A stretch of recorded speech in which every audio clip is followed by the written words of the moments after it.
The King of Thailand has endorsed the new cabinet of Prime Minister Paetongtarn Shinawatra, heading a group of 35 ministers from 7 different political parties. This marks the end of 3 weeks of political uncertainty after the dismissal of her predecessor, Srettha Thavisin.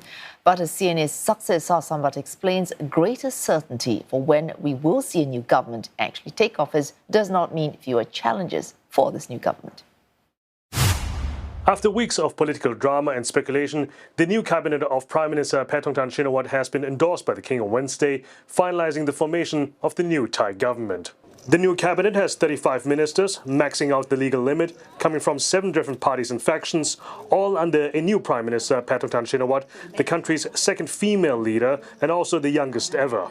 Many key portfolios are keeping their ministers, especially the ones important to the ruling Pheu Thai Party, are under their control, such as finance, commerce, transport and tourism. The major shake-up is the makeup of the coalition. The Pheu Thai Party, backed by the military that launched coups against Pheu Thai-led governments in the past 20 years, has been kicked out. Instead, the Democrat Party are coming in, once bitter enemies of the Pheu Thai Party, losing out to them in every election in the past 20 years, but now dwarfed to a small faction in parliament, and with a new leadership more than happy to let bygones be bygones for cabinet seats. Still, if anybody has thought this would happen even 10 years ago, at the last military coup and at the height of political polarizations, they would have not been taken very seriously.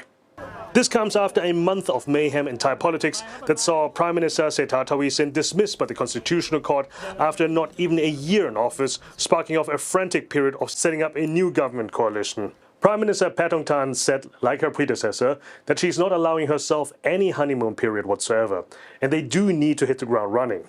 Thailand's economy is still sluggish since the pandemic, growing far slower than many of its ASEAN neighbors. The government is expected to present its policies to Parliament in less than 2 weeks from now on.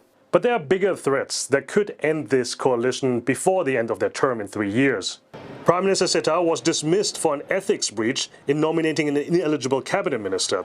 And that word, ethics, was thrown out a lot, suggesting that anyone in the new government that has even a hint of legal doubts hanging over them could be challenged in court and taking down the whole government with them.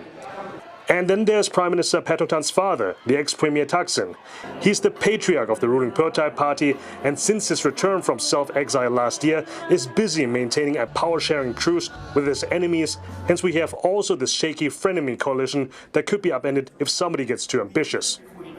So even though the government and the Prime Minister are new, the challenges that they and the country as a whole are facing, be it economically or politically, remain the same and are not getting any smaller.